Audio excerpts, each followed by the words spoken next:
Իրականությունը առավոտյան սուրճի մասին, ում է այն հակացուցված։ Շատերը չեն պատկերացնում իրենց առավոտը առանց մեկ բաժակ սուրճի։ Սակայն արդյոք առավոտյան սուրճը իսկապես օգտակար է բոլորի համար։ Հետաքրքիր փաստ։ Արթնանալուց անմիջապես հետո օրգանիզմում բարձրանում է կորտիզոլ կոչվող հորմոնի մակարդակը,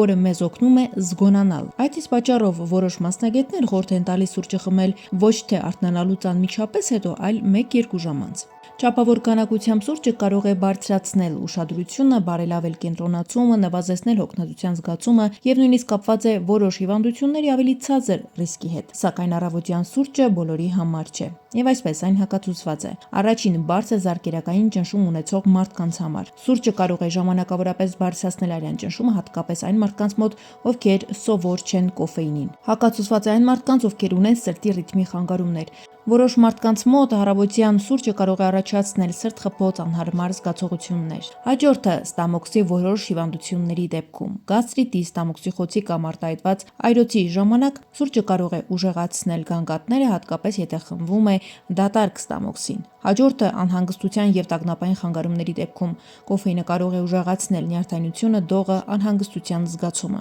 Եվ հակացուցված է այն մարդկանց, ովքեր ունեն քնի խանգարումներ։ Թեև խոսքը առավոտյան սուրճի մասին է, կոֆեինի նկատմամբ զգայուն մարդկանց մոտ դրա ազդեցությունը կարող է պահպանվել ժամեր շարունակ եւ ազդել գիշերային քնի վրա։ Կարևոր է հիշել, որ առողջ մեծահասակների մեծամասնության համար օրական 2-3 բաժակ սուրճը համարվում է անվտանգ, սակայն եթե սուրճից հետո ունենում եք սրտխփոց, ճնշման բարձրացում, այրոց կամ անհանգստություն, արժե սահմանափակել դրա օգտագործումը կամ խորհրդակցել բժշկի հետ։